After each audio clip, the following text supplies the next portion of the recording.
लोकसभा चुनाव का 5वां चरण का मतदान जारी और इस सब पर बात करने के लिए मेरे साथ रॉबर्ट वाड्रा हैं। सर, 5वां चरण शुरू हो गया है, मतदान जारी है।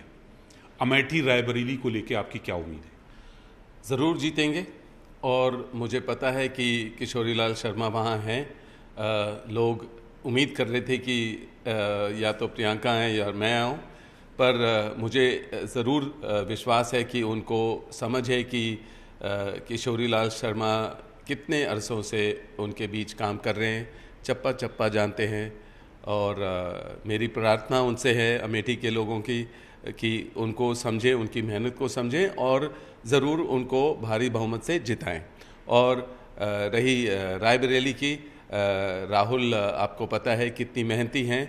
उनको बहुत खुश होना चाहिए कि राहुल अमेठी से, रायबरेली से हैं, वहाँ उनके बीच में है। और अमेठी में भी वो देखेंगे कि अमेठी के लोग भी जो भी पहले स्मृति जी के आने से पहले जो अमेठी के लोगों को लग रहा था कि गलती हुई कि गांधी परिवार से नाता टूटा, पर अब वो चाहते हैं कि वो बदलाव आए और जैसे प्रगति पहले राहुल ने की थी वो दोबारा होगी। और वो रायबरेली में होगी, रायबरेली में भी और अमेठी में भी।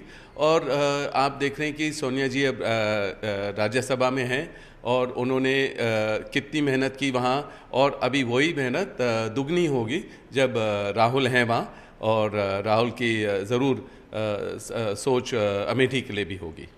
सर, राहुल की बात कर रहे हैं, जब सोनिया गांधी मंच पे आई थी रायबरेली में, तो कहा था कि मैं अपने बेटे को सुपुर्द कर रही हूँ आपके लिए। लेकिन सर, जैसा भी आपने कहा कि आप भी चाहते थे और प्रियंका भी चाहती थी कि अमेठी से लड़े, लेकिन प्रियंका जी संगठन में हैं, चुनाव में पूरे देश में प्रचार। आपको कहीं मलाल है कि आपको मौका नहीं दिया, किशोरी लाल जी को वहाँ मौका दिया? ये जो बात उठी थी, देश के हर कोने से उठी थी कि मैं इस बारी ज़रूर चुनाव लड़ूं और मतलब वहाँ से मुझे भी भारी बहुमत से जिताएंगे। और ये लोगों की थी, क्योंकि मैं 99 से अमेठी में प्रचार कर रहा था प्रियंका के साथ सोनिया जी के लिए। और सोनिया जी को हम भारी बहुमत से 2004 में जिता के लाए।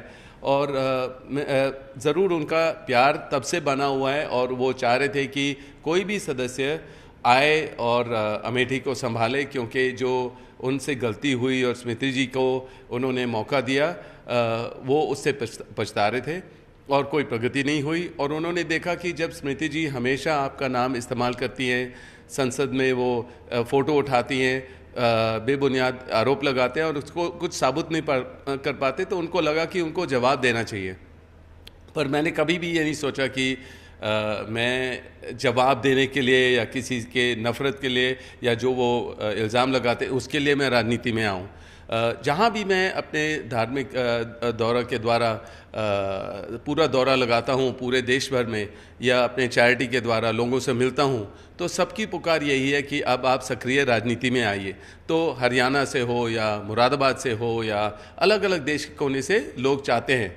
मैं ये नहीं कहता हूँ मैं ज़रूर जीतूँगा, पर मुझे लग रहा है कि ज़रूर मैं कुछ ही समय में मैं भी शामिल होऊंगा। पर मैं चाहता हूं कि अभी फोकस राहुल पे रहे।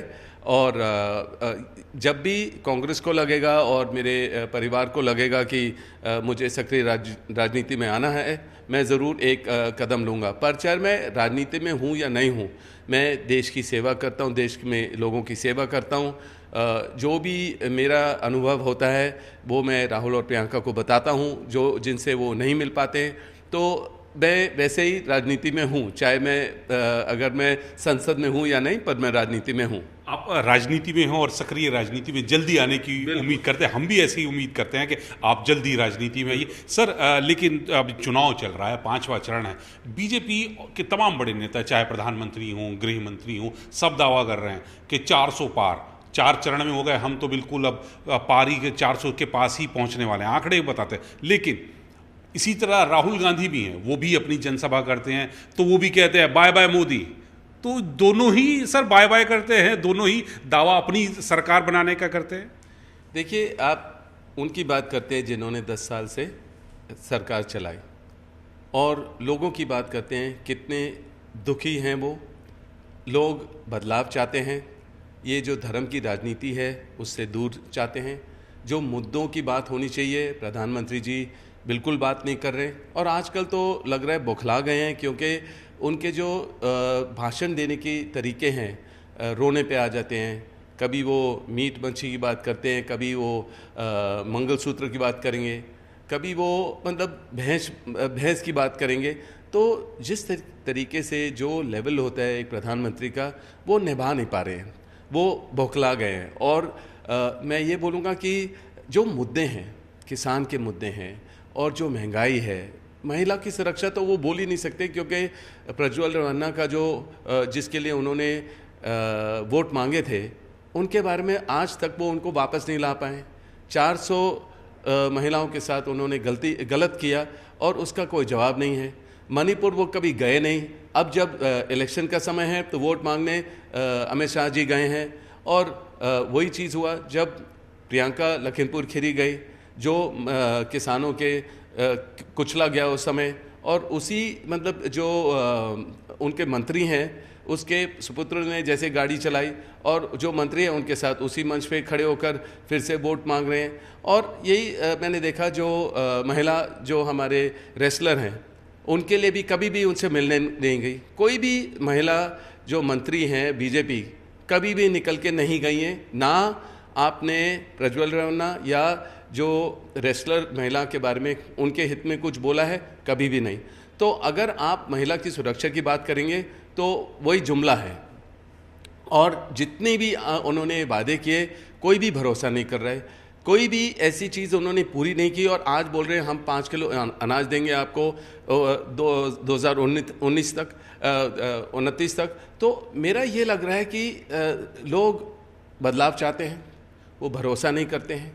भरोसा इसलिए भी नहीं कर रहे हैं क्योंकि अगर आप जो भी उम्मीदवार होता है देश भर में, एक तो जब भी इलेक्शन होता है रॉबर्ट वाड्रा का नाम उछालते हैं, बेबुनियाद फिर से वही घिसे पुटे जो इल्ज़ाम है वही ले आते हैं आगे। और मेरे को भी ईडी से तंग किया, दुरुपयोग किया कि सारी एजेंसियों को मेरे पास भेजा। मैंने भी पूरा झेला उनको। पूरे 10 साल में मेरे कामकाज में इतना मुश्किलें क्रिएट किए और हर चीज़, और मेरे यहाँ तक तो बेटे को भी उन्होंने एक समन भेजा आईटी के डिपार्टमेंट से। तो जिस तरीके की ये राजनीति है, कभी किसी ने इसको समझा नहीं है, और आज वही वायदे आप करते हैं। पहले आप कुछ बोलते हैं मंच पे, मोदी जी बोलते हैं, और उसी को आप इनकार कर देते कि मैंने ऐसे कभी बोला नहीं। आप सबको बांट रहे हो और उसके बाद कहते हैं कि मैं तो ईद बनाता था, मैं तो मतलब कि मुसलमान मेरे को खाना भेजते थे। तो ये लोग हंसते हैं, और चाहे मीडिया दिखाए या ना दिखाए, पर सोशल मीडिया जागरूक है, लोग जागरूक हैं, वो उस पर ज़रूर लोग देख रहे हैं और हंस रहे हैं कि एक तरफ मोदी जी कुछ बोल रहे हैं और अगली तरफ उसको डिनाई कर रहे हैं, कह रहे हैं कि मैंने कभी ऐसा नहीं बोला। देखिए, राहुल तो ज़रूर लोगों के लिए हमेशा लोगों की बात बुलंद करते हैं। जो भी संसद में गलत हो रहा है ज़रूर उसके खिलाफ होते हैं।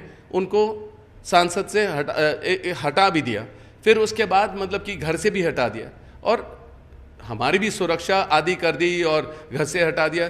तो इस तरीके की जो राजनीति है, लोग खुश नहीं हैं। तो राहुल ज़रूर बोलेंगे, पर जो वायदे कर रहे हैं राहुल, मुझे पता है वो पूरे होंगे। और वो वायदे करते हैं कि 1 लाख आप सालाना पूरे साल में आप देंगे महिलाओं को। हम 15 लाख की बात नहीं करते हैं, कांग्रेस 15 लाख की बात नहीं करती। ऐसे चीज़ें ही नहीं बोलेंगे जो नहीं हो पाएंगी, पर बीजेपी सरकार ने बोला है, लोगों ने देखा है और बिलीव नहीं करते हैं अब। तो मैं ज़रूर उम्मीद करता हूं कि